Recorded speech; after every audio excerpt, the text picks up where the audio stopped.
এই পৃথিবীতে মানুষের জন্য সবচেয়ে বেশি জরুরত হচ্ছে রিসালাত, নবুয়ত। নবুয়ত হচ্ছে পৃথিবীর মানুষের জন্য সবচাইতে বেশি জরুরি। সবচাইতে বেশি কি জরুরি, প্রয়োজনীয়। তার কারণ হচ্ছে এই পৃথিবীর মধ্যে অগণিত মানুষ, অসংখ্য মানুষ, আর সেই অসংখ্য মানুষের মধ্যে রয়েছে অসংখ্য চিন্তা, অসংখ্য মত, অসংখ্য পথ। যেমন এই বিশাল মাহফিল, এই মাহফিলের ভিতরে যত লোক এসেছে সব কি এক চিন্তার লোক? বলুন, সব কি এক দলের লোক? সব কি এক মত ও পথের লোক? নিশ্চয়ই নয়। এ মাহফিলের ভেতরে যত মানুষ এসেছে ঠিক অত না হলেও তার কাছাকাছি চিন্তা এবং মত ও পথের বহুত লোক এখানে এসেছে। কেউ তো চিন্তা করেন ধর্মনিরপেক্ষ মতবাদের মাধ্যমে আসবে দেশ ও সমাজে শান্তি। কেউ ভাবেন যে না, পুঁজিবাদের মাধ্যমেই আসতে পারে শান্তি। কেউ ভাবেন না সমাজতন্ত্রের মাধ্যমেই আসতে পারে পৃথিবীর বুকে, বিশেষ করে আমাদের দেশের শোষিত নির্যাতিত মানুষের মুক্তি। আবার কেউ ভাবেন না, এর কোনোটাই নয়, জাতীয়তাবাদের মাধ্যমেই আসতে পারে শান্তি। আবার কেউ ভাবেন না, এ ধর্মনিরপেক্ষতাবাদ নয়, জাতীয়তাবাদ নয়, সমাজতন্ত্র নয়, পুঁজিবাদ নয়, কেবলমাত্র শান্তি আসতে পারে ইসলামের মাধ্যমে। সুতরাং এক পদের এক চিন্তার লোক আসে নাই। এখানে যেমন বিএনপির লোক আছে, তেমন আওয়ামী লীগের লোকও আছে, তেমন জাসদ আছে, বাসদ আছে, আবার তেমন মুসলিম লীগ আছে, তেমন নিজাম ইসলাম আছে, তেমন জামাত ইসলামও আছে। ঠিক কিনা? আবার সকল ছাত্র সংগঠন, এদের অঙ্গ সংগঠন যত আছে, সব ছাত্র সংগঠনের লোকও আছে। তাহলে বোঝা গেল, এই ধরনের একটি মাহফিলের মধ্যে যদি এত চিন্তা, এত মত আর পথ, এত আদর্শ মাথার মধ্যে যদি থাকে, তাহলে গোটা পৃথিবীতে সারা দুনিয়া জুড়ে যত মানুষ আছে, এই মানুষগুলির কত চিন্তা, কত মত আর কত পথ। অসংখ্য মানুষ, অসংখ্য চিন্তা। তবে মূল কথা হলো এই, সব চিন্তাগুলি এক সময় সঠিক হতে পারে না। সব মত, সব মতবাদ, সব ইজম একসাথে সত্য হতে পারে না। সত্য মাত্র হয় একটি। সত্য হয় কয়টি? জোরে বলেন, কয়টি? এই হাজারো মত, হাজারো পথের মধ্যে সত্য মাত্র একটি। এই সত্য পথ কোনটি তা কে বলে দেবে? কে বলবে? আল্লাহ রাব্বুল আলামিন বলেছেন, وعلى الله قصد السبيل ومنها جائر ولو شاء لهداكم أجمعين وعلى الله قصد السبيل। আর সোজা রাস্তাটা বলে দেওয়ার দায়িত্ব আমি আল্লাহ। ওয়ামিনহা জাইরুন, যেখানে রয়েছে অসংখ্য বাঁকা পথ, আল্লাহ পাক বলছেন যেখানে অসংখ্য বাঁকা পথ, সেই অসংখ্য বাঁকা পথের মাঝে সোজা রাস্তাটা বলে দেওয়ার দায়িত্ব আমি আল্লাহ পাকের। সুবহানাল্লাহ ওয়া বিহামদিহি। সেই সোজা রাস্তাটা বলে দেওয়ার দায়িত্ব আল্লাহ গ্রহণ করে গোটা পৃথিবীর মানুষের জন্য সোজা রাস্তা বলে দেওয়ার জন্যই নবুয়তের সিলসিলা চালু করেছেন, রিসালাত এই পৃথিবীর মানুষের জন্য প্রদান করেছেন, সোজা রাস্তা বলে দেওয়ার জন্য। আমরা সোজা রাস্তাটা চেয়েছি আল্লাহর কাছে। সূরা ফাতিহার মধ্যে প্রত্যেক নামাজের মধ্যে প্রতি রাকাতে আমরা আল্লাহর কাছে সোজা রাস্তা চাই। কি বলেন, ঠিক না? আমরা নামাজের মধ্যে বলি, ইহদিনাস সিরাতাল মুস্তাকিম সিরাতাল্লাযীনা আন'আমতা আলাইহিম গায়রিল মাগদুবি আলাইহিম ওয়ালাদ-দাল্লিন। আয় আল্লাহ, আমাদেরকে তুমি একটা সোজা, সহজ, সরল রাস্তা বলে দাও। নিয়ামত প্রাপ্তদের রাস্তা আমাদের বলো। আমরা সোজা রাস্তা চাই। আল্লাহ পাক আমাদের চাহিদা অনুযায়ী আগে থেকেই আল্লাহ পাক পৃথিবীর মানুষের জন্য সোজা রাস্তা বলে দেওয়ার জন্য পয়গম্বরদেরকে প্রেরণ করেছেন। এই নবুয়ত, এই রিসালাত হচ্ছে পৃথিবীর মানুষের জন্য সবচাইতে বেশি জরুরি। আর এই নবুয়তকে আল্লাহ রাব্বুল আলামিন যে দান করলেন, তা মানুষেরা নিজেরা নির্বাচনের মাধ্যমে নবী বানাতে পারে না, নবী আল্লাহই তৈরি করেন। নবী ইলেকশনের মাধ্যমে, ভোটের মাধ্যমে নবী তৈরি হয় না। নবী তৈরি হয় কিসের মাধ্যমে বলুন? জি, আল্লাহ রাব্বুল আলামিন নবুয়ত তিনি দেন, নবুয়ত তিনি মনোনীত করেন, তিনি নির্বাচনের মুহতাজ করেন নাই নবুয়তকে। যেহেতু যারা নবী হবেন তাদেরকে আল্লাহ পাক আগে থেকেই তৈরি করে রাখেন। হঠাৎ করে 40 বছর বয়সের সময় কোন একটি লোক পথের থেকে ধরে নিয়ে আল্লাহ নবী বানান না, নবী বানান আগের থেকেই। আল্লাহ পাক মানুষের জন্য পথ সৃষ্টি করেছেন, পথ তিনি তৈরি করেছেন। আমরা দেখতে পাই সমুদ্রের ভিতরে নাবিকেরা তারা যখন স্টিমার চালায়, নৌযান যখন চালায়, তখন দিনের বেলায় সূর্যের আলো দিয়া চলে, রাতের আধারে যেন পথ না হারায় সেজন্য রব্বুল আলামিন আকাশে তারকা খচিত করে নাবিকদেরকে পথের দিশা দিয়ে দিয়েছেন। আবার তিনি মরুভূমির ভিতরে ধুধু প্রান্তরের মধ্যে নিশানা তৈরি করে মানুষের পথের দিশা দিয়েছেন। যে আল্লাহ রাব্বুল আলামিন মানুষের এমনি করে সমুদ্রের মধ্যে, পাহাড়ের ভিতরে, প্রান্তরের মধ্যে পথের দিশা দিয়ে দিয়েছেন, সে আল্লাহ রাব্বুল আলামিন মানুষের জীবনের চলার জন্য আলো প্রদান করেন নাই, পথ প্রদান করেন নাই। এটা কেবলমাত্র বেকুবরাই চিন্তা করতে পারে। কারা চিন্তা করবে এটা? যারা বেকুব, যারা আহমক, ওরাই চিন্তা করতে পারে। আল্লাহ পাক পথ তৈরি করেছেন, আলো জ্বালিয়েছেন। কোরআনে কারীমে রব্বুল আলামিন বলেছেন, قد جاءكم من الله نور وكتاب مبين। আমি আল্লাহর পক্ষ থেকে তোমাদের জন্য এসেছে আলো, আর আমি তোমাদের দিয়েছি স্পষ্ট কিতাব। আমার পক্ষ থেকে যে আলো তোমাদেরকে দান করেছি সে আলো হচ্ছেন মুহাম্মদুর রাসূলুল্লাহ সাল্লাল্লাহু আলাইহি ওয়াসাল্লাম, তিনি হতেছেন আলো। আর একটা কিতাব দিয়েছি, ওই কিতাবের নাম হচ্ছে কোরআনে কারীম। কোরআন শরীফ দিয়েছে স্পষ্ট কিতাব। আর আলো দিয়েছি, আলো হচ্ছেন মুহাম্মদুর রাসূলুল্লাহ সাল্লাল্লাহু আলাইহি ওয়াসাল্লাম। হুজুরকে নূর বলা হয়েছে, হুজুরকে সিরাজাম মুনীরা বলা হয়েছে, একটা উজ্জ্বল প্রদীপ বলা হয়েছে। হুজুর যেমন শানওয়ালা, বরকতওয়ালা নবী, তাকে তো প্রদীপের সাথে নয়, তাকে তুলনা করা দরকার ছিল সূর্যের আলোর সাথে, চাঁদের আলোর সাথে। কিন্তু আল্লাহ রাব্বুল আলামিন সূর্য এবং চাঁদের সাথে তুলনা না করে হুজুরকে তুলনা করেছেন প্রদীপের সাথে।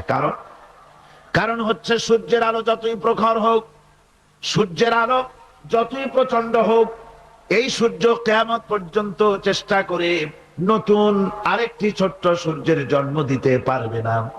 চাঁদের আলো যতই সুন্দর হোক, যতই স্নিগ্ধ হোক না কেন, কিয়ামত পর্যন্ত চেষ্টা করে চাঁদ নতুন ছোট্ট একটি চাঁদের জন্ম দিতে পারবে না। অথচ একটা প্রদীপ, এই প্রদীপ থেকে যদি কেউ আলো ধরাতে চায়, আর একটা ধরানো যাবে, 10টা যাবে, 100টা যাবে, সহস্রটা যাবে। যত আলো ধরাতে চায়, একটা প্রদীপ থেকে মানুষ আলো হাজারো হাজারো লাখো লাখো আলো ধরাতে পারে, তাতে ওই প্রদীপের আলো মোটেই কমে যাবে না। ঠিক কিনা বলেন?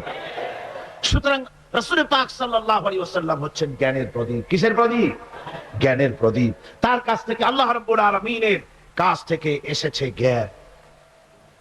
সেই জ্ঞান তিনি বিকিরণ করেছেন, বিতরণ করেছেন গোটা বিশ্ববাসীর জন্য। সুতরাং হিদায়াতটা আল্লাহর পক্ষ থেকে পয়গম্বরদের কাছে সরাসরি আসে, অন্যদের কাছে আসে না। এই পৃথিবীতে দার্শনিকরাও নেতা, রাজনৈতিক নেতারাও নেতা। যত নেতা আছে, দার্শনিক হোক আর রাজনৈতিক নেতা হোক, যত রকমের নেতা আছে, সমস্ত নেতারা কথা বলে মন মস্তিষ্ক দিয়ে, আন্দাজ এবং অনুমানের উপরে ভিত্তি করে অন্ধকারে ঢিল ছোড়ে। আর পয়গম্বরেরা আন্দাজের উপরে ভিত্তি করে, অনুমানের উপরে ভিত্তি করে কোনো কথা বলেন না, অন্ধকারে ঢিল ছোড়েন না, পর্যবেক্ষণ করে, চোখে দেখে, বিশ্বাসের ভিত্তিতে আল্লাহর পক্ষ থেকে যে কথা আসে সেই কথাই দৃঢ়তার সাথে তারা পেশ করে থাকেন। নবীরা হচ্ছেন মাসুম। নবীরা কি? মাসুম, বেগুনাহ, তাদের কোনো গুনাহ নাই। আল্লাহ পাক তাদেরকে হেফাজত করেন। কে হেফাজত করেন? আল্লাহ সুবহানাহু ওয়া তাআলা। শয়তান হচ্ছে মোস্ট পাওয়ারফুল। শয়তানের এত বড় পাওয়ার, সে যে কোনো মুহূর্তে যে কোনো আলেম, যে কোনো পীর, যে কোনো সুফি, দরবেশ, হাজি, গাজী, যে কোনো ব্যক্তিকে ওয়াসওয়াসা দিতে পারে, প্রতারণা দিতে পারে, কিন্তু নবীদেরকে প্রতারণা দিতে পারে না। আল্লাহ পাক শয়তানের সব রকমের কুমন্ত্রণা এবং ওয়াসওয়াসা থেকে আল্লাহ পাক নবীদেরকে কি করেছেন? হেফাজত করেছেন। এই পৃথিবীর মানুষের জন্য আল্লাহ রাব্বুল আলামিনের সবচেয়ে বড় ইহসান হচ্ছে যে তিনি আমাদের জন্য নবী দিয়েছেন, হেদায়েত আমাদের দিয়েছেন নবীর মাধ্যমে। আর তাও আবার তিনি নবী দিয়েছেন মানুষের মধ্য থেকে, কোন নবী ফেরেশতাদের মধ্য থেকে দেওয়া হয়নি। নবীর বশরিয়ত সম্পর্কে গত বছরের তাফসীরের মাহফিলে সূরা ফুরকান থেকে আলোচনা করেছিলাম, বোধহয় আপনাদের মনে আছে, মনে আছে না? আল্লাহ পাকের এটা ইহসান যে তিনি নবী বানিয়েছেন সব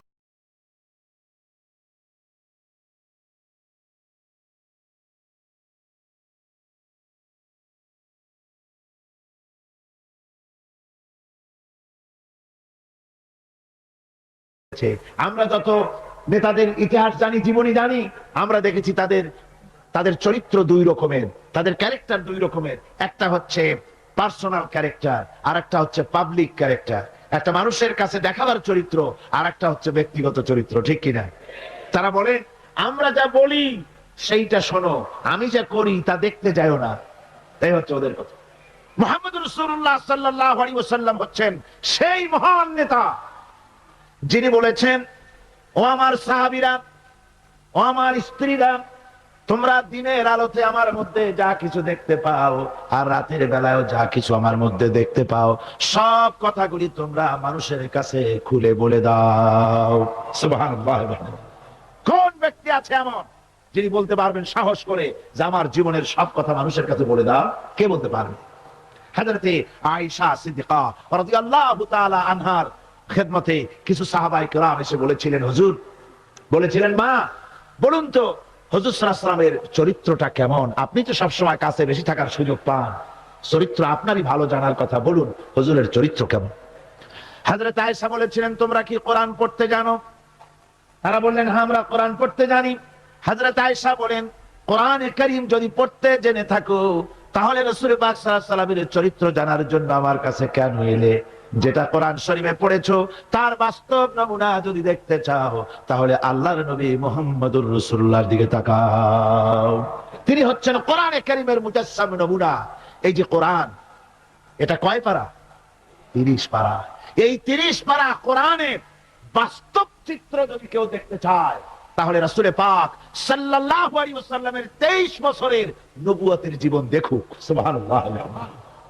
এইখানে তো সব লেখা আছে, এখানে সব লেখা আছে। এটা হলো থিওরি। প্র্যাকটিক্যাল যদি কেউ দেখতে চায় কোরআন, তাহলে হুজুরকে দেখতে হবে। কারে দেখতে হবে? পা থেকে শুরু করে মাথা পর্যন্ত, নবুয়তের প্রথম দিন থেকে শুরু করে শেষ নিঃশ্বাস পরিত্যাগ করার সময়টুকুন পর্যন্ত রাসূল পাক সাল্লাল্লাহু আলাইহি ওয়াসাল্লাম কোরআনকে নিজের জীবনের উপরে বাস্তবায়িত করে মানুষের সামনে তুলে ধরেছেন। সুবহানাল্লাহ, সুবহানাল্লাহ। এই জন্য আল্লাহর নবীর চরিত্রের সার্টিফিকেট দুনিয়ার কোন নেতার চরিত্রের সার্টিফিকেট তাদের বইয়ের ভিতরে নাই, ধর্মগ্রন্থের ভিতরে নাই। একমাত্র কোরআনের ভিতরে কোরআনের বাহক যিনি ছিলেন, কোরআনের ধারক যিনি ছিলেন, তার চরিত্রের সার্টিফিকেট আল্লাহ কোরআনের মধ্যে ঢুকাই দিয়েছেন। রব্বুল আলামিন বলেন, ওয়া ইন্নাকা লাআলা খুলুকিন আযীম। নবী হে, আপনি হচ্ছেন পূত পবিত্র চরিত্রের উপরে প্রতিষ্ঠিত। সুবহানাল্লাহ। আপনি চরিত্রের উপরে প্রতিষ্ঠিত। রাসূল পাক চরিত্রের মূল ব্যক্তিত্ব ছিলেন। লেখাপড়া জানতেন না হুজুর। হুজুর কি লেখাপড়া জানতেন? লেখাপড়া জানতেন না, না পড়তে জানতেন, না লিখতে জানতেন, না নিজের নাম সই করতে পারতেন। অথচ গোটা বিশ্বে সর্বকালে সর্বযুগের সর্বশ্রেষ্ঠ নেতা মুহাম্মদ রাসূলুল্লাহ সাল্লাল্লাহু আলাইহি ওয়াসাল্লাম।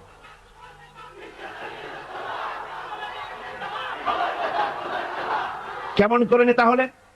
সমস্ত মানুষের জন্য তিনি নেতা হলেন। কোন কলেজে ভার্সিটিতে পড়াশোনা না করে। কিভাবে? হুজুর নিজে বলেছেন, ইন্নামা বুইসতু মুআল্লিমান, আমি পৃথিবীতে প্রেরিত হয়েছি শিক্ষক হিসেবে। জোরে কম তো কি হিসেবে? শিক্ষক হিসেবে। কোন কলেজে পড়েন নাই হুজুর। কি কোন কলেজ থেকে গ্রাজুয়েশন ডিগ্রি নিয়েছিলেন নাকি? মাস্টার্স কামেল পাস করেছেন। সুবহানাল্লাহ। নবীদেরকে আল্লাহ রাব্বুল আলামিন কোথাও লেখাপড়া করান না। তার কারণ নবীরা যদি লেখাপড়া করতে যান তাহলে যার কাছে শিখবেন তিনি তো তার উস্তাদ হবেন, তিনি হবেন তার মুরব্বী। আর তিনি শিক্ষা দিবেন তার জ্ঞান তো সীমাবদ্ধ, সীমাবদ্ধ জ্ঞানের মানুষের কাছে তিনি শিখবেনটা কি? এই জন্য নবীদের শিক্ষক পৃথিবীর কোন মানুষ নয়, নবীদের শিক্ষক স্বয়ং আল্লাহ সুবহানাহু ওয়া তাআলা। আল্লাহ নিজে শিখাইছেন। আমার ভাইরা, রাসূল পাক সাল্লাল্লাহু আলাইহি ওয়াসাল্লামের চরিত্র এত বড় চরিত্রবান ব্যক্তিত্ব, আল্লাহর আকাশের নিচে জমিনের উপরে আর কেউ হতে পারে না। আমরা তার চরিত্রের সার্টিফিকেট সর্বপ্রথম আমরা নিলাম। আমরা রাসূলের চরিত্র দেখতে পেলাম। রাসূলের স্ত্রী হযরতে খাদিজাতুল কুবরা রাদিয়াল্লাহু তাআলা আনহা, তিনি রাসূলের চরিত্রের সার্টিফিকেট দিতেছেন। বলেন, পুরুষের চরিত্রের সার্টিফিকেট সবচাইতে অথেন্টিক কারটা? স্ত্রীটা। স্ত্রী যে সার্টিফাই করে ওইটা হলো সবচাইতে মূল্যবান। আপনি পারেন বিদেশে গিয়া খুব বেশি জামা কাপড় গায়ে দিয়ে তারপরে বলতে পারেন যে আমি একেবারে কুতুবে জামান, ইমামুল জিন্নি ওয়াল ইনস, একটা বহুত কিছু আপনি বলতে পারেন, কিন্তু আপনি কুতুবে জামান না শয়তানের খালাতো ভাই এটা বউ জানে সবচাইতে বেশি। কে জানে সবচাইতে বেশি? বউ। স্ত্রী জানে সবচাইতে বেশি। রাসূলুল্লাহর সার্টিফিকেট স্ত্রী দিচ্ছে। সুবহানাল্লাহ। দেখুন, হুজুর যখন নবুয়ত পেলেন এবং হযরত খাদিজার কাছে পেশ করলেন, লম্বা ঘটনায় যাব না। রাসূলুল্লাহ যখন নবুয়তের কথা পেশ করলেন হযরত খাদিজার কাছে, উম্মুল মুমিনিন হযরতে খাদিজাতুল কুবরা রাদিয়াল্লাহু তাআলা আনহা এক সেকেন্ডও দেরি করেন নাই, এক মুহূর্ত দেরি করেন নাই। আমরা জানি একটা স্ত্রী তার স্বামীর জন্য জান দিতে পারে, মাল দিতে পারে, ভালোবাসা জীবনে যা আছে সব উজাড় করে দিতে পারে, কিন্তু স্ত্রী কখনো স্বামীর উপরে ঈমান আনতে পারে না। পারে নাকি? টেস্ট করেন। আজকে গভীর রাত্রে ঘুম ভাঙিয়া বউকে জাগান, এই মাত্র স্বপ্নে দেখলাম এক ফেরেশতা বলে গেল আমি নাকি পীর, তো তুমি সর্বপ্রথম আমার কাছে মুরিদ হও। বউ বলবে যে এই দান্দাবাজি আমার কাছে কই উঠে না, অন্য কোথাও পথ দেখো। ঠিক না? স্ত্রী জান দিয়ে দিতে পারে স্বামীর জন্য, ঈমান আনতে পারে না।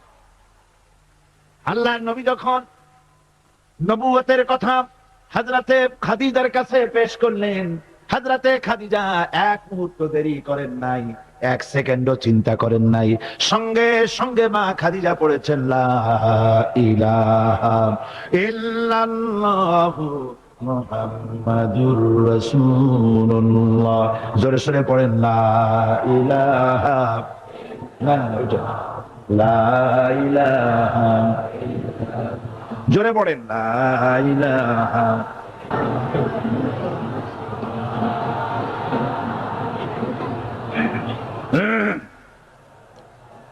এক মুহূর্ত দেরি করেন নাই, হযরতে খাদিজা সঙ্গে সঙ্গে ঈমান এনেছেন। আমার বন্ধুগণ, স্ত্রীর সার্টিফিকেট সবচাইতে বড়, তারপরে লোকটির চরিত্র কেমন, সুন্দর সার্টিফিকেট দিতে পারে স্ত্রীর পরে তার খাদেম, তার বাড়িতে যে চাকর থাকে, যেহেতু চাকর বাড়ির ড্রয়িং রুম থেকে রান্নাঘর পর্যন্ত যাতায়াত করে, লোকটি কেমন তা ভালো করে সে জানে। একজন চাকর তার প্রভুর জন্য, তার মনিবের জন্য জানমাল সব দিয়ে দিতে পারে, কিন্তু ঈমান আনতে পারে না মনিবের উপরে। আমরা দেখতে পাই রাসূল পাক সাল্লাল্লাহু আলাইহি ওয়াসাল্লাম নবুয়তের দাওয়াত যখন পেশ করলেন, রাসূলের খাদেম ছিলেন যায়েদ বিন হারিসা। হযরতে যায়েদ এক মুহূর্ত দেরি করেন নাই, সঙ্গে সঙ্গে পড়েছেন লা ইলাহা ইল্লাল্লাহু মুহাম্মাদুর রাসূলুল্লাহ। স্ত্রী, তারপরে খাদেম, তারপরে লোকটির চরিত্র সম্পর্কে ভালো করে সার্টিফাই করতে পারে তার বন্ধু। রাসূলের বন্ধু ছিলেন হযরতে আবু বকর সিদ্দিক রাদিয়াল্লাহু তাআলা আনহু। নবুয়ত পাওয়ার আগে 20 বছরের পুরানা বন্ধুত্ব। কত বছর? 20 বছরের পুরানা বন্ধুত্ব হুজুরের সাথে হযরত আবু বকরের। 20 বছরে একটা লোককে চিনতে কিছু বাকি থাকে? কিছু বাকি থাকে। হযরতে রাসূল পাক যখন বন্ধু আবু বকরের কাছে নবুয়তের দাওয়াত পেশ করলেন, তাওহীদের দাওয়াত পেশ করলেন। বন্ধু হযরত আবু বকর এক সেকেন্ডও দেরি করেন নাই, বলেছেন আপনি নবী হওয়ার যোগ্য। যে চরিত্র আপনার ভিতরে দেখেছি সাধারণ মানুষের এই চরিত্র হতে পারে না। আমি আর মোটেও দেরি করলাম না, আমি পড়ে নিলাম আশহাদু আল্লাহ ইলাহা ইল্লাল্লাহু ওয়াহদাহু লা শারীকা লাহু ওয়া আশহাদু আন্না মুহাম্মাদান আবদুহু ওয়া রাসূলুহু। আমার ভাইরা, রাসূল পাক সাল্লাল্লাহু আলাইহি ওয়াসাল্লাম চরিত্রের দিক থেকে শ্রেষ্ঠ চরিত্রবান ব্যক্তিত্ব। আপনি বলেন এই পৃথিবীতে কোন নেতা আছে জীবনে মিথ্যে কথা বলে নাই? মোহাম্মদ, এরা কি সোজা কথা মনে করেন? সহজ কথা? সারা জীবনে একটা মিথ্যে কথা বলেন নাই, সমগ্র জীবনে একটি মিথ্যা কথা বলেন নাই, কাউকে গালি দেন নাই, কাউকে ঠকান নাই, কারোর সাথে প্রতারণা করেননি। সুবহানাল্লাহ বলেন, দিল খুলে মুহাব্বতের সাথে জোরে সরে বলেন সুবহানাল্লাহ। কত বড় আযীম ব্যক্তিত্ব!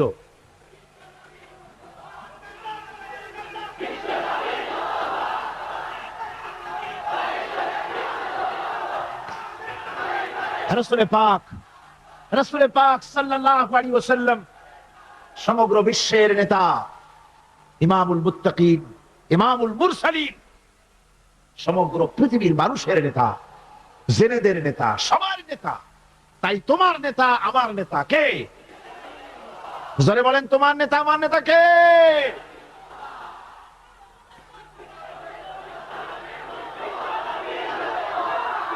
আমার ভাইরা, এতক্ষণ বললাম, এতক্ষণ বলেছি তিনি বিশ্ব নেতা।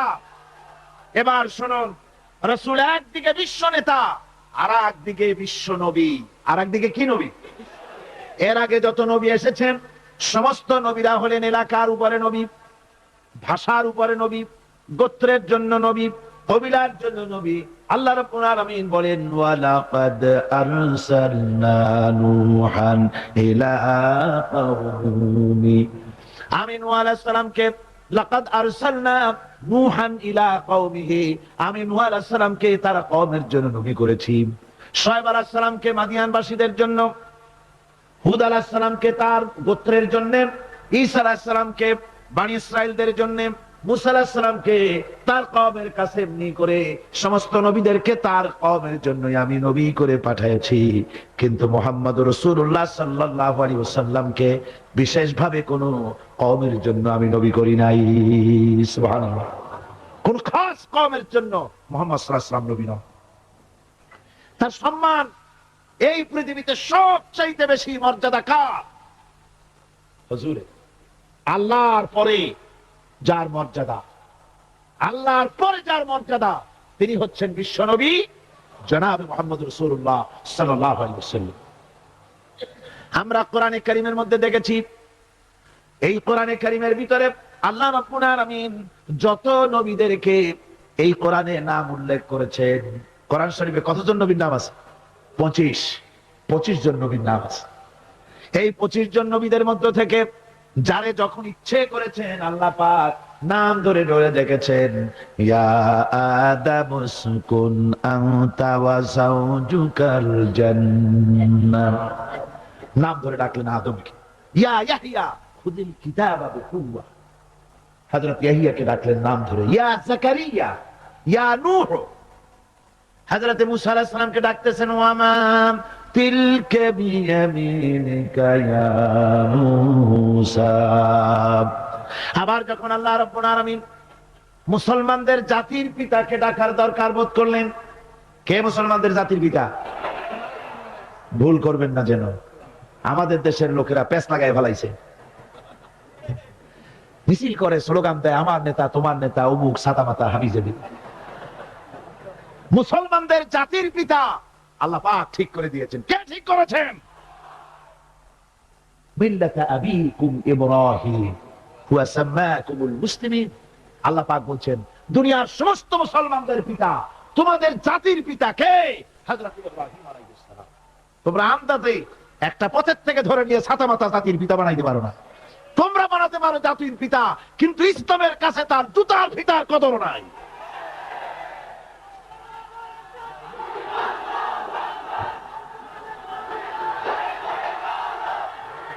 সুতরাং আল্লাহ যখন ইব্রাহিম আলাইহিসসালামকে ডাকার দরকার বোধ করেছেন, তখন কিন্তু ও মুসলমানদের জাতির পিতা এই কথা বলে তিনি ডাকেন না। দেখেছেন আল্লাহ রাব্বুল আলামিন ডাকলেন কিভাবে? কোরআনে কারীমের দিকে লক্ষ্য করুন। রব্বুল আলামিন বলেন, ওয়ানাদাইনাহু আইয়া ইব্রাহিম ক্বাদ সাদ্দাকতার রুইয়া ইন্না কাযালিকা নাজজিল মুহসিনিন। আমি ইব্রাহিমকে ডেকে বললাম, ও ইব্রাহিম, তুমি তোমার স্বপ্নকে বাস্তবে রূপ দিয়েছো, আর আমি এইভাবে করে মুহসিন ব্যক্তিদেরকে পুরস্কৃত করে থাকি।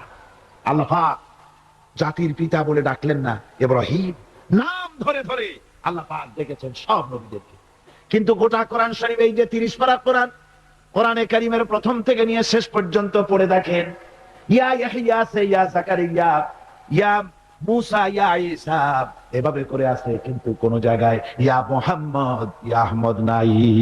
সুবহানাল্লাহ, সুবহানাল্লাহ বিহামদিহি। হুজুরকে আল্লাহ রাব্বুল আলামিন নাম ধরে ডাকেন না। নাম ধরে তো ডাকলেনই না। এই পৃথিবীতে কোন নবীদের তার নবীকে নাম ধরে ডাকার ব্যাপারে কোনো নিষেধ ছিল না। আল্লাহ রাব্বুল আলামিন মুমিনদেরকে বলে দিলেন, লা তাজআলু দুআআর রাসূলি বাইনাকুম কাদুআই বা'দিকুম বা'দা। তোমরা যেমন পরস্পরকে নাম ধরে ডাকাডাকি করো, এইভাবে করে আমার হাবিব মুহাম্মদ রাসূলুল্লাহ সাল্লাল্লাহু আলাইহি ওয়াসাল্লামকে কখনো নাম ধরে ডেকো না। সুবহানাল্লাহ, কখনো নাম ধরে ডেকো না। এই সম্মান আল্লাহ রাব্বুল আলামিন তার হাবিবকে দান করেছেন। এই সম্মান দিয়ে তাকে আল্লাহ পাক করলেন বিশ্ব নবী। কি নবী করেছেন? বিশ্ব নবী। আল্লাহ পাক বলছেন, নবী আপনি বলুন, যেহেতু রাসূলের রিসালাত হচ্ছেন বিশ্বজনীন, সার্বজনীন, কিয়ামত পর্যন্ত নবুয়ত চলবে কার? মুহাম্মদ রাসূলুল্লাহ সাল্লাল্লাহু আলাইহি ওয়াসাল্লাম। আল্লাহ রাব্বুল আলামিন বলেন, কুল ইয়া আইয়ুহান নাসু ইন্নী রাসূলুল্লাহি ইলাইকুম জামিআ। ও নবী আপনি বলে দেন, হে মানব সকল, আমি তোমাদের সকলের জন্য আল্লাহর পক্ষ থেকে রাসূল হয়ে এসেছি। সকলের জন্য আমি রাসূল। এই জন্য মুহাম্মদ সাল্লাল্লাহু আলাইহি ওয়াসাল্লাম শুধু আমাদের মুসলমানদের রাসূল এটা দাবি করা যাবে না, তিনি সকলের জন্য। আল্লাহ যেমন সকলে, আল্লাহ কি শুধু মুসলমানদের না? সূরা ফাতিহায় কি পড়ি? আলহামদুলিল্লাহি রাব্বিল মুসলিমিন পড়ি, রাব্বিল আউলিয়া ওয়াল মুত্তাকিন পড়ি, রাব্বিল কি বলে রব্বুল মুত্তাকিন পড়ি না, আমরা পড়ি আলহামদুলিল্লাহি রাব্বিল আলামিন।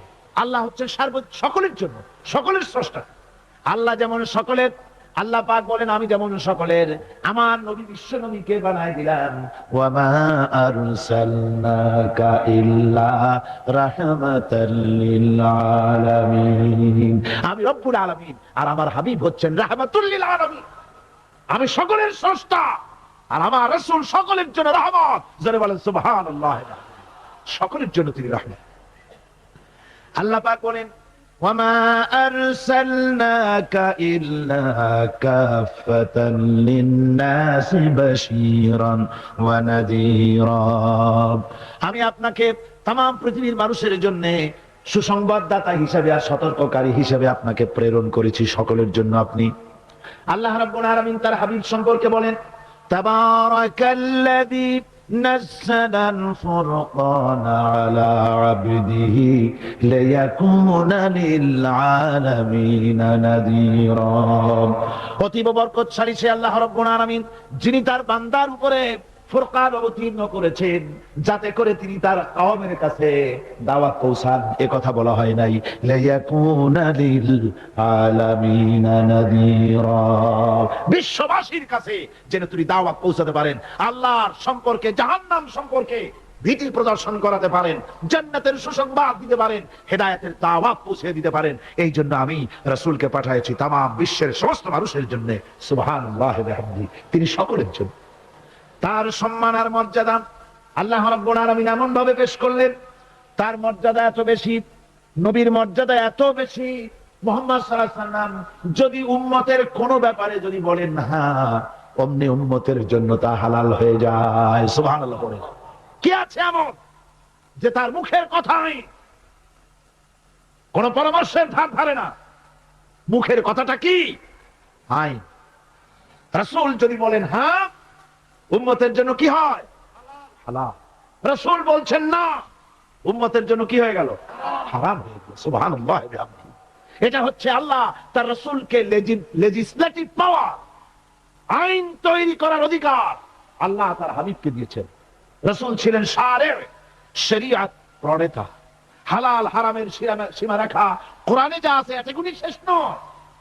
হালাল হারামের সীমারেখা রাসূল পাককে প্রদান করার জন্য, নির্ধারণ করার জন্য আল্লাহ পাক তাকে পারমিশন দিয়েছেন, পাওয়ার দিয়েছেন। ওয়ামা আতাকুমুর রাসূলু ফাখুযুহু ওয়ামা নাহাকুম আনহু ফান্তাহু।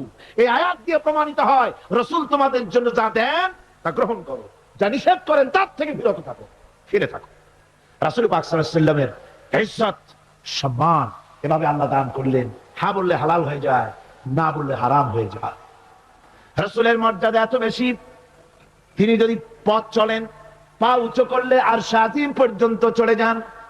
তিনি যদি আল্লাহর দরবারে মোনাজাত করেন, মোনাজাত করতে দেরি আছে, কবুল হতে দেরি নাই। হাত তোলা লাগে না, হাত তোলা লাগে না। আমরা যে হাত তুলে মোনাজাত করি, রাসূল সাল্লাল্লাহু আলাইহি ওয়াসাল্লাম হাত তুলেছেন, আবার অনেক সময় হাত তোলেন। কোন কোন সময় হাত, হাদিস শরীফে এসেছে, এভাবে হাত উঁচু করেছেন আকাশের দিকে। হাদিস শরীফে এসেছে বগলের সাদা চামড়া দেখা গিয়েছে, এভাবে আল্লাহর কাছে দু হাত তুলে, দু হাত প্রসারিত করে আল্লাহর কাছে কামনা করেছেন। এমন সত্তা, মনে ইরাদা করতে দেরি, কবুল হতে দেরি নেই। হাদিস শরীফে এসেছে হযরত আবু হুরায়রা রাদিয়াল্লাহু তাআলা আনহু একবার রাসূল করিম সাল্লাল্লাহু আলাইহি ওয়াসাল্লামের দরবারে কাঁদতেছিলেন। হুজুর জিজ্ঞেস করলেন, আবু হুরায়রা তুমি কাঁদো কেন? হুজুর, হযরত আবু হুরায়রা বলেন, হুজুর আমার মা আমাকে মেরেছে, আমি সেই জন্য কাঁদতেছি। হুজুর বলেন, মা তোমাকে মারলো কেন? কোনো বেয়াদবি করেছো নাকি? তিনি বললেন, না কোনো বেয়াদবি করি নাই, তবে মারলো কেন? হযরত আবু হুরায়রা বলেন, হুজুর আমার মা হচ্ছেন মুশরিকা, আমার মা কাফের। আমি অনেক রাত হয়েছিল বাড়ি ফিরতে, আমার মা জিজ্ঞেস করলো এত রাত কোথায় ছিলি? আমি বললাম, মা তাম পৃথিবী যে কদম মোবারক চুমতে পারলে নিজেকে ধন্য মনে করে, আমি সেই রাসূলের দরবারে ছিলাম, আসতে দেরি হয়ে গেছে। ইয়া রাসূলুল্লাহ, আপনার নাম শোনা মাত্র আমার মায়ের গায়ে আগুন জ্বলে গেল। সহ্য করতে না পেরে আমাকে মায়ের আরম্ভ করে দিল। বলল, আবু হুরায়রা হয় আমার বাড়ি ছাড়বি, না হয় মুহাম্মদ সাল্লাল্লাহু আলাইহি ওয়াসাল্লামের ঘর ছাড়বি, কোনটা করবি কর। আমি বললাম, মা তোমার গায়ে যত শক্তি আছে সমস্ত শক্তি দিয়ে তুমি আমাকে প্রহার করো, আমি তামাম তোমার বাড়িটা সুদ্ধা তামাম দুনিয়া ছেড়ে দিতে পারি, কিন্তু রাসূল পাক সাল্লাল্লাহু আলাইহি ওয়াসাল্লামের কদম মোবারক ছাড়তে পারি না। ভাইরা আমার, হযরতে আবু হুরায়রা কাঁদতেছেন। আল্লাহর নবী বলেন, তুমি কাঁদো কেন? তোমার মা তোমাকে মেরেছেন, আমি এখানে কি করব? এখানে তো আমি কোনো দখল আন্দাজ করতে পারি না, আমি কি করতে পারি? এখানে ইন্টারফেয়ার তো আমি করতে পারি না, মা তোমারে মেরেছে। হযরত আবু হুরায়রা বলেন, ইয়া রাসূলুল্লাহ, মায়ের বিরুদ্ধে কোনো নালিশ করার জন্য আপনার কাছে আমি আসি নাই। বলে, কেন এসেছো? হযরত আবু হুরায়রা বলেন, হুজুর এসেছি এই জন্য, আমি জানি আপনি যদি আল্লাহর দরবারে কোনো ব্যাপারে দোয়া করেন, আল্লাহ রাব্বুল আলামিন তা মঞ্জুর করে নেন। আপনি মেহেরবানি করে আমার মায়ের হেদায়েতের জন্য আল্লাহর কাছে দোয়া করুন। হুজুর সাল্লাল্লাহু আলাইহি ওয়াসাল্লাম দুই হাত উঁচু করলেন, বললেন, আল্লাহুম্মা ইহদি উম্মা আবি হুরায়রা, আয় আল্লাহ আবু হুরায়রার মাকে তুমি হেদায়েত নসিব করে দাও। এই দোয়া রাসূল করতেছেন। হুজুরকে দোয়ার মধ্যে ফেলে রেখে আবু হুরায়রা দৌড় আরম্ভ করেছে বাড়ির দিকে। পেছন থেকে কয়েকজন সাহাবী তারা দৌড়ে গেল। আবু হুরায়রা দৌড়ায় কেন? এত ভদ্র মানুষ, কোন সময় কারোর সাথে রাগারাগি করে না, দৌড়ায় কেন? নিশ্চয়ই কোনো বিপদ বুঝি হয়ে গিয়েছে, পিছন থেকে জামা টেনে ধরেছে। কি হয়েছে, দৌড়াও কেন? হযরত আবু হুরায়রা বলেন, আমার জামা ছেড়ে দাও, আমাকে দৌড়াতে দাও। আমি দৌড়াইয়া বাড়ি পৌঁছে গিয়ে দেখতে চাই আমি আগে দৌড়ে বাড়িতে গেলাম না নবীজির দোয়া আমার আগে আমার বাড়ি পৌঁছে গেল। কোনটা হলো আমি সেটা দেখতে চাই। হযরত আবু হুরায়রা দৌড়াতে দৌড়াতে ঘরের কাছে গিয়ে নক করেছে। ভিতর থেকে আওয়াজ এলো, কে?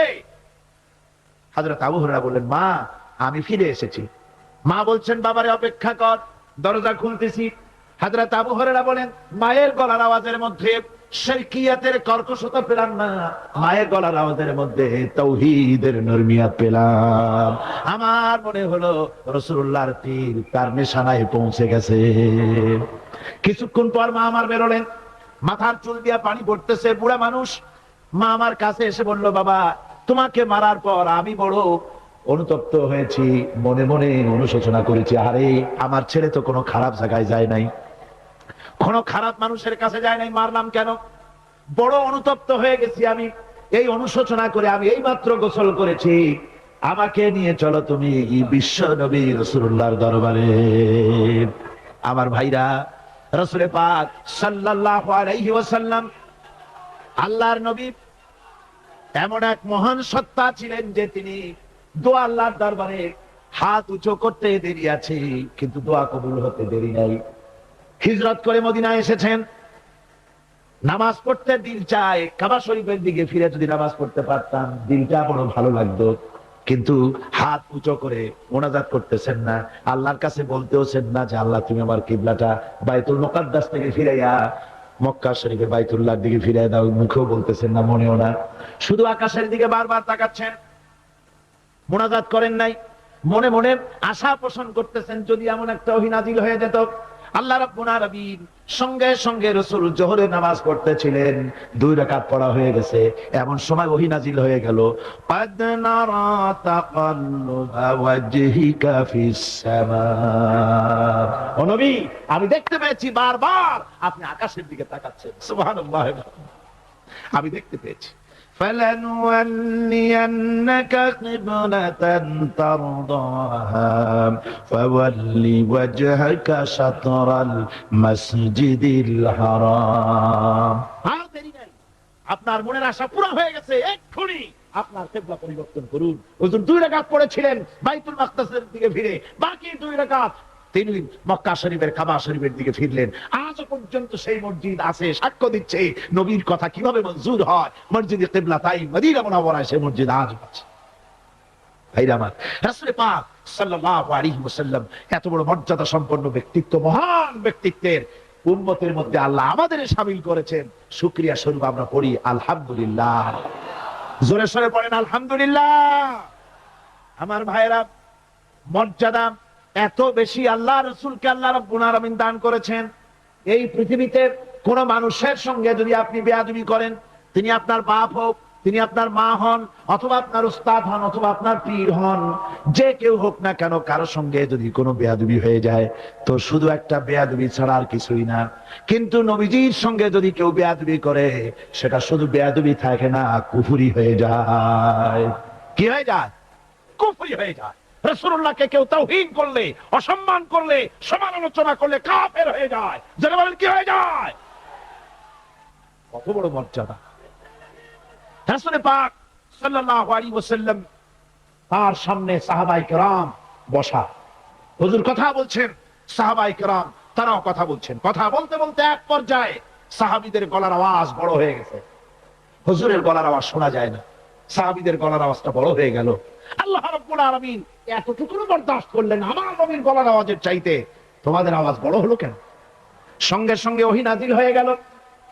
আল্লাহ রাব্বুল আলামিন বলেন, ইয়া আইয়ুহাল্লাযীনা আমানু লা তারফাউ আসওয়াতাকুম ফাওকা সাওতিন নবী।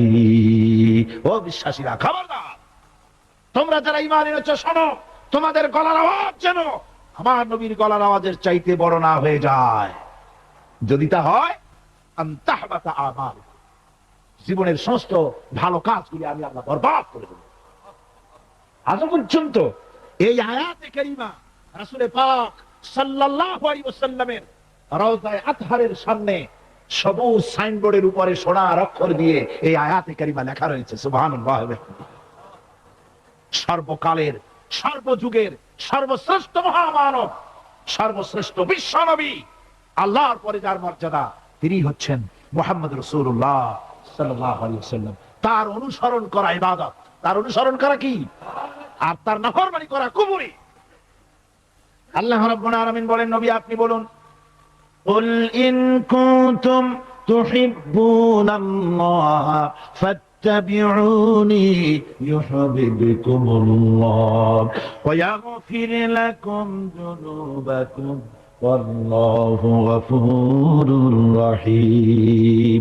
নবী বলুন, তোমরা যদি আল্লাহকে ভালোবাসো মুমিনদেরকে শোনানো হচ্ছে, শোনো, তোমরা যদি আল্লাহকে ভালোবাসো ফাত্তাবিউনি, ও নবী আপনি বলে দেন যে তাহলে আমার অনুসরণ করো। কার অনুসরণ? নবী। কার অনুসরণ? নবীর অনুসরণ। আল্লাহরে যদি ভালোবাসো, এ দাবি যদি সত্য হয়, আমার অনুসরণ করো। আর আমার অনুসরণ যদি করো, আল্লাহ পাক বলেন নবী শুনায় দেন, আপনার অনুসরণ যারা করবে আল্লাহ তাদেরকে ভালোবাসবেন। আর শুধুই ভালোবাসবেন না, তামাম জিন্দেগির সকল গুনাহ খাতা রব্বুল আলামিন মাফ করে দিবেন। জীবনের সব গুনাহ মাফ হয়ে যাবে যদি হুজুরের অনুসরণ করা যায়। বিশ্বকবি, কবি সম্রাট আল্লামা ইকবাল রাহমাতুল্লাহ আলাইহি বলেছেন, কি মোহাম্মদ সে वफा तूने तू हम तेरे हैं, ये जहां चीज ही क्या लोहो कलम तेरे हैं। মুহাম্মদ সাল্লাল্লাহু আলাইহি ওয়াসাল্লামের সঙ্গে মোহাব্বত জুড়ে দাও, আকাশ আর জমিন তো দূরের কথা, লৌহ কলম পর্যন্ত আমি আল্লাহ তোমার জন্য করে দেব। তুমি মুহাম্মদের হয়ে যাও সাল্লাল্লাহু আলাইহি ওয়াসাল্লাম, তার অনুসরণ করো, তার অনুকরণ করো জীবনের সব ক্ষেত্রে।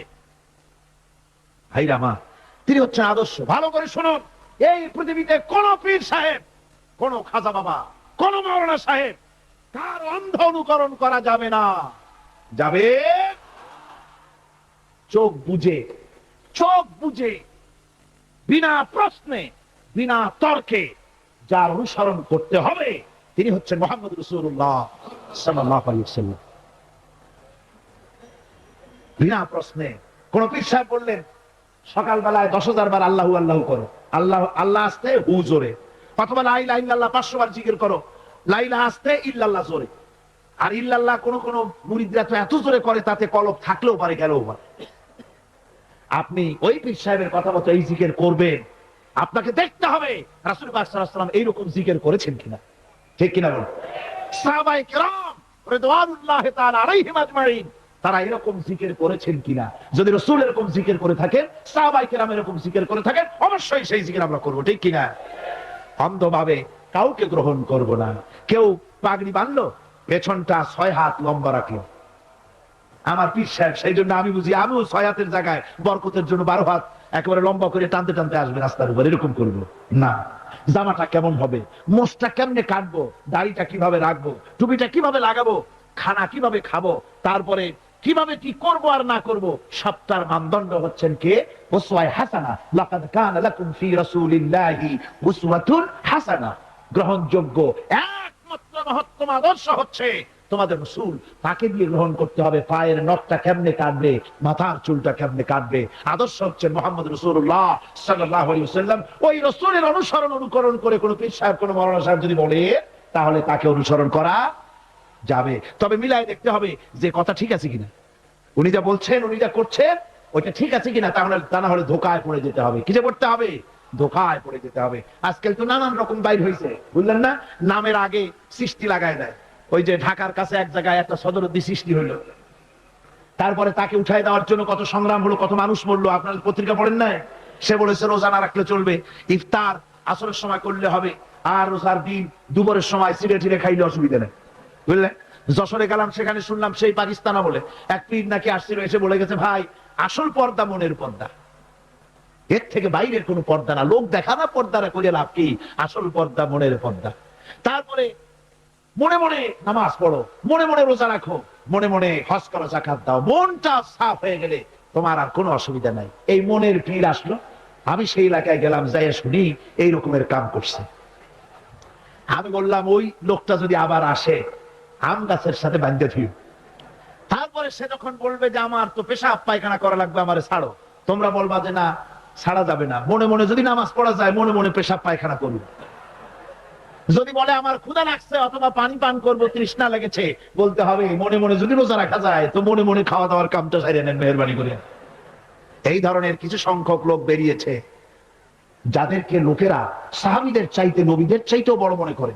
আশ্চর্য কথা, বিভিন্ন জায়গায় এই ধরনের পীর হয়, তাদের আবার নওরোজ অনুষ্ঠান হয়, তাদের জন্ম দিবসে তাদেরকে গোসল করানো হয়, সেই গোসলের পানি আবার মুরিদেরা খায়। জোরে কর নাউজুবিল্লাহ, জোরে কর নাউজুবিল্লাহ।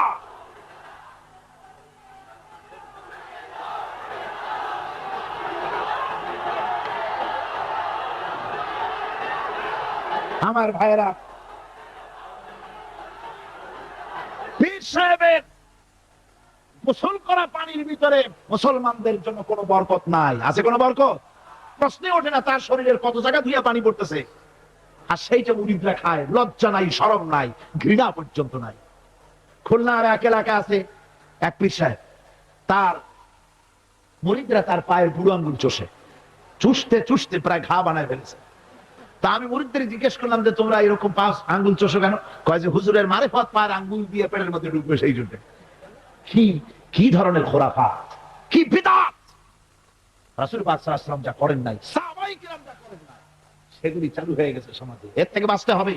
আপনাকে মনে রাখতে হবে, কলিজার মধ্যে ঈমান রাখতে হবে। কোন পীর সাহেব, কোন মাওলানা সাহেব ফু দিয়া আমার ভাগ্য ভালো বানায় দেবে অথবা আমাকে ভাগ্য নষ্ট করে দিবে, আমি আল্লাহর কসম তা বিশ্বাস করি না।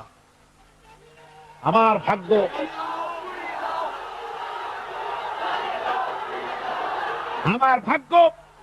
আমার তাকদীর ভালো বা খারাপ, এর সবটা হতে পারে আল্লাহর পক্ষ থেকে। কার পক্ষ থেকে? যারা বলেন কার পক্ষ থেকে? আল্লাহর পক্ষ থেকে হতে পারে। সুতরাং আজকে আমাদের দেশে বহুত নকল বেরিয়ে গেছে। পীর মুরিদি একসময় খুব ভালো ছিল, কিন্তু যে জিনিস যত ভালো তার নকল বের হয় তত তাড়াতাড়ি। তবে আলহামদুলিল্লাহ কিছু হাক্কানি পীর এখনো আছে যারা সমাজের কাজ করেন, যারা ওইভাবে কদম বুঝে নেওয়ার জন্য পা আগ বাড়ায় দেয় না। সেজন্য বলছি যে আমাদের ইত্তেবা করতে হবে রাসূলের। কার ইত্তেবা করতে হবে? যারা রাসূল করেন নাই, যা সাহাবায়ে কিরাম করেন নাই, তা আমরা করতে পারি। এই জন্য আমার মুসলমান ভাইয়েরা, আল্লাহর প্রতি ঈমান, রাসূলের প্রতি ঈমান। ঈমানের অর্থ হলো আল্লাহর নবী যে কথাগুলি তিনি বলে গিয়েছেন তার ওসওয়াকে ধরে রাখা, রাসূলের আদর্শ দিয়ে পায়ের নখকাটা থেকে শুরু করে মাথার চুল পর্যন্ত গ্রহণ করতে হবে। নবী মুহাম্মদ রাসূলুল্লাহ সাল্লাল্লাহু আলাইহি ওয়াসাল্লামের তিনি যেভাবে যা করেছেন তার উল্টা পাল্টা একটাও করা যাবে না, সব করতে হবে। কার কথা মতো? রাসূল পাক সাল্লাল্লাহু আলাইহি ওয়াসাল্লামের কথা মতো। রাসূলের প্রতি ঈমান এর অর্থ হলো তিনি হচ্ছেন আইনদাতা। তিনি আইন ও বিধান দিয়েছেন আল্লাহর পক্ষ থেকে। আইন ও বিধান কার পক্ষ থেকে দিয়েছেন? আল্লাহর পক্ষ থেকে। তিনি যে বিচার করেছেন সেই বিচারক হিসাবে তাকে গ্রহণ করতে হবে। তিনি যে বিধান দিয়েছেন সেটাই মানতে হবে। তিনি শাসক ছিলেন, তিনি রাষ্ট্রপতি ছিলেন, তিনি সব ছিলেন, সকলের জন্য তিনি আদর্শ। তিনি যুবকের আদর্শ, তিনি নানার আদর্শ, তিনি স্বামীর আদর্শ, তিনি পিতার আদর্শ, তিনি রাষ্ট্রপতির আদর্শ, তিনি সেনাপতির আদর্শ, তিনি শ্রমিকের আদর্শ, তিনি সকলেরই আদর্শ। ঠিক কিনা? কর সকলের আদর্শ। রাসূলুল্লাহর সুন্নাত দুই রকম। সুন্নাত কয় রকম? এক ধরনের সুন্নাত আমল করা সহজ, আর এক শ্রেণীর সুন্নাত আমল করা কঠিন। ঠিক কিনা? আমি কিন্তু সুন্নতের মর্যাদা সম্পর্কে কথা বলছি না, আমি বলছি আমলের ব্যাপারে ধরনটা। এক শ্রেণী রাসূলের কোন সুন্নতের কদর কিন্তু কম নয়। আকাশ আর জমিন বিক্রি করলেও রাসূলের একটা সুন্নতের সমান মর্যাদা হবে না। রাসূলের সুন্নাত পালনের মধ্যে দুই ধরনের। একটা সুন্নাত হচ্ছে পালন করা খুব সহজ, আর একটা পালন করা কঠিন। সহজ সুন্নাত হলো চোখে সুরমা লাগানো, সহজ সুন্নাত দুপুরে খাইয়া আরামে ঘুমানো, সহজ সুন্নাত হলো কদু খাওয়া, সহজ সুন্নাত খাবারের পরে মিষ্টি খাওয়া। এগুলি হলো সহজ সুন্নাত। আর কঠিন সুন্নাত হচ্ছে বদরের প্রান্তরে কাফেরদের মোকাবেলায় দাঁড়ানো। কঠিন সুন্নাত হচ্ছে উহুদের ময়দানে দান্দান মোবারক শহীদ করার সুন্নাত। কঠিন সুন্নাত হচ্ছে বাতিলের বিরুদ্ধে মানুষের তৈরি করা মতবাদকে উৎখাত করে আল্লাহর জমিনে আল্লাহর দ্বীন কায়েম করার সুন্নাত। আমি আজ এই বিশাল জনতাকে জিজ্ঞাসা করতে চাই, আপনারা রাসূলের সহজ সুন্নাত আমরা যেভাবে পালন করব, কঠিন সুন্নাতটাও পালন করতে রাজি আছেন? তাহলে বাংলাদেশের বুকে ধর্ম নিরপেক্ষতার মুখে লাথি মেরে কোরআনের রাজ কায়েম করতে রাজি আছেন? দুহাত উঁচু করে দেখান। আলহামদুলিল্লাহ, আলহামদুলিল্লাহ।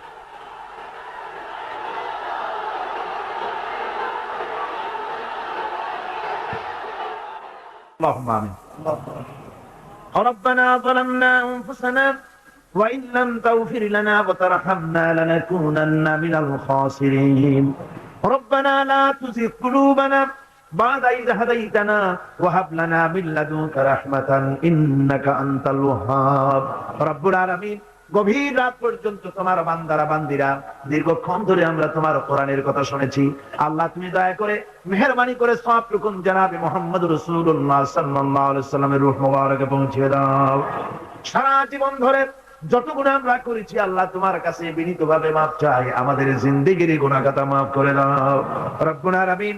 আমাদের মা বাপ যারা দুনিয়া থেকে বিদায় গ্রহণ করেছে, মা বাপের কবরগুলিকে জান্নাতের টুকরা বানায়া দাও। মা বাপ আমাদের যাদের বেঁচে আছে সুস্থ রাখো, ভালো রাখো, ঈমানের সাথে রাখো। রব্বির হামহুমা কামা রাব্বায়ানি সগীরা। আয় আল্লাহ রাব্বুল আলামিন, এই বিরাট বিশাল তাফসীরুল কোরআন মাহফিল আর একটি দিন আমাদের সামনে আছে। আল্লাহ তুমি দয়া করে মেহেরবানি করে আগামী দিনটা তোমার কুদরতি নিজাম দিয়া চালাইয়া দিও। তোমার বান্দা বান্দীদেরকে স্রোতের মতো এই বিশাল প্যান্ডেলে সকলকে সমবেত হওয়ার তৌফিক দিও রব্বুল আলামিন। আর যারা তোমার দ্বীনের কথা বলবেন সহিভাবে সুন্দরভাবে দ্বীনের কথাগুলি বলার তৌফিক দিও। আমি